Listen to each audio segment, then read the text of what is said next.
राधा स्वामी। राधा स्वामी दयाल की दया, राधा स्वामी सहाय। शब्द और नाद, इनमें भारी फर्क है। नाद शब्द नहीं है,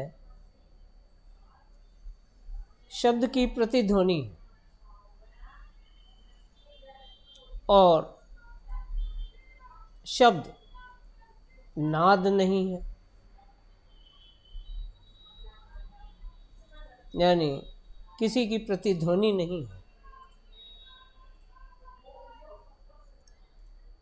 ग्रंथ कहता है कि आदि शब्दे जग उपजया, यानी आदि शब्द से सारे जगत की उत्पत्ति हुई है, सारे जगत की। शास्त्रों के अनुसार आदि शब्द ओम से जगत की उत्पत्ति हुई है। एक तरह से ये ठीक भी है, एक तरह से, पर उन्हीं के लिए जो कि कुल रचना के भेद से अनजान है, उनके लिए बात तो ठीक है। जो कि जगत की उत्पत्ति से परिचित हैं पर कुल रचना के भेद से अनजान है, तो उनके लिए ये कहना कि आदि शब्द ओम से सारा जगत की उत्पत्ति हुई है, ठीक है, और अंततः उसी में समा जाती है, ऐसा मानना है। तो काल की व्यवस्था के अनुसार समस्त जगत का ब्रह्म में समा जाना ही जगत की नाशमानता है और नश्वरता को सिद्ध करता है। और फिर पुनः उत्पत्ति, इसे ही शास्त्रों ने पार ब्रह्म बताया है। तो समझना यह है कि शब्द तो ओम है और ओमकार इसी शब्द ध्वनि की प्रतिध्वनि या गूंज है।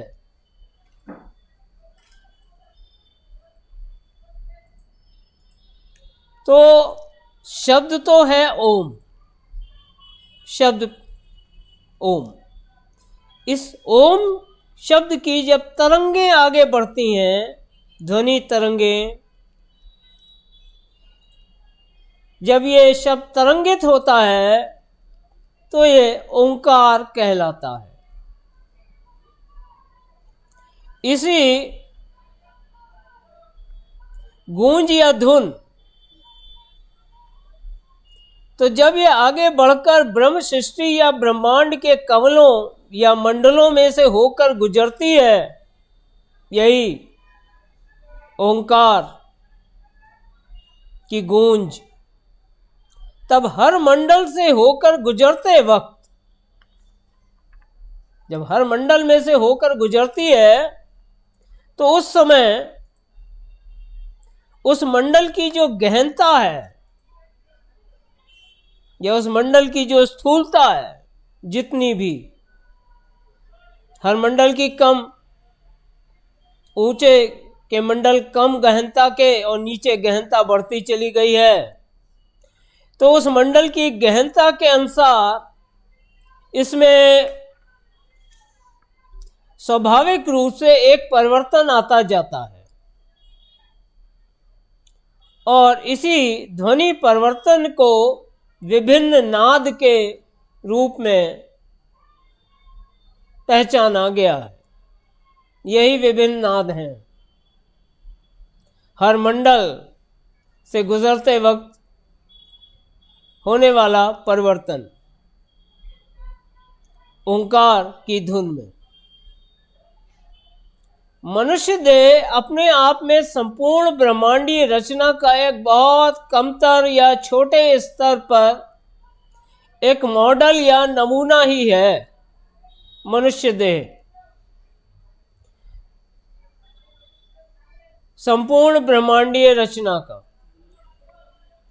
तो जो कमल, मंडल या चक्र ब्रह्मांडीय और पिंडीय रचना में उपस्थित हैं, मौजूद हैं, वे सभी सूक्ष्म रूप में मनुष्य देह में भी अवस्थित हैं, यानी मौजूद हैं सूक्ष्म रूप में। और इसी के साथ उन मंडलों की सूक्ष्म ध्वनियां भी, यानी नाद, मौजूद हैं इस मनुष्य देह में सूक्ष्म स्तर पर।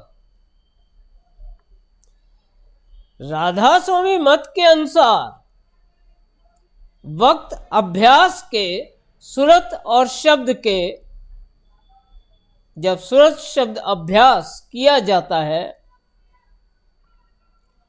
जबकि एक अभ्यासी जीव की चेतना का शब्द की दिशा में तीसरे तिल की ओर खिंचाव होता है, तब ये सभी ब्रह्मांडीय ध्वनियां यानी नाद मार्ग में जैसे जैसे खिंचाव होता जाता है, सभी अपने अपने स्तर या चक्र पर सुनाई देती हैं,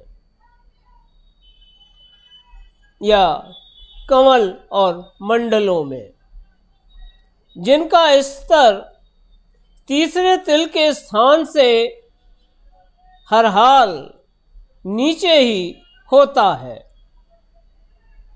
यही नाद है।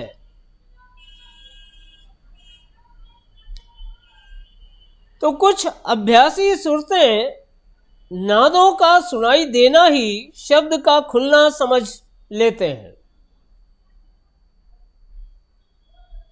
आवाज सुनाई पड़ गई, कहते हैं शब्द खुल गया।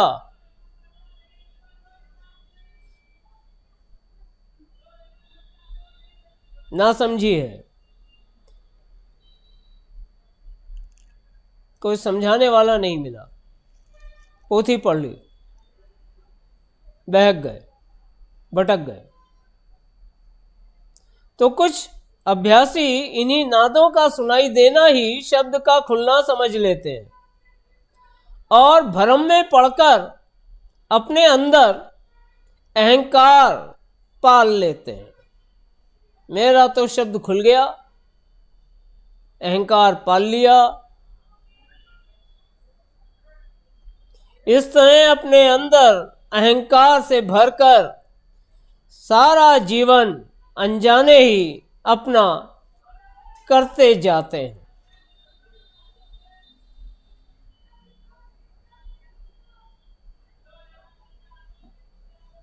कोल्हू का बैल,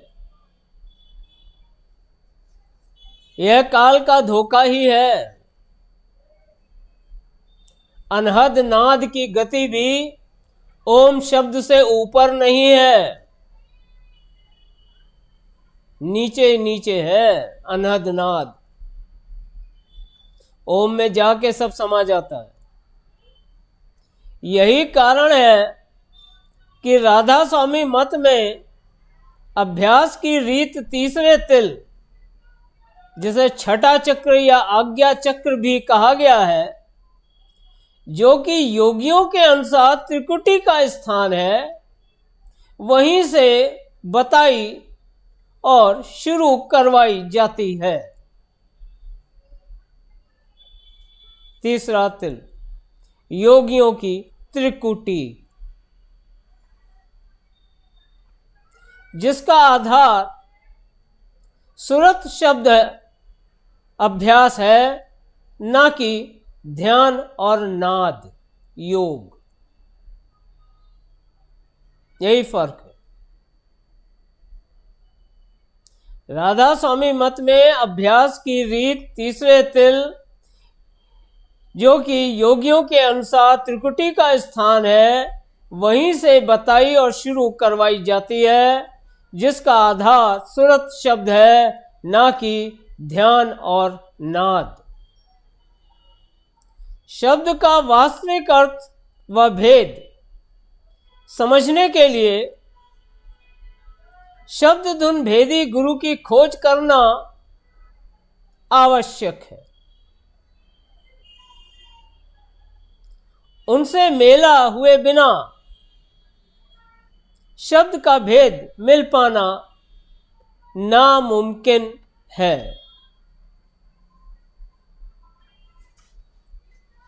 सो जो तू घट में चालनहार, चलने वाला संग ले यार।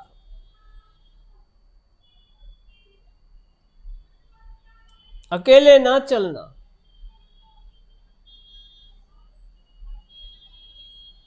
साधना एक साधक के सानिध्य में ही करना।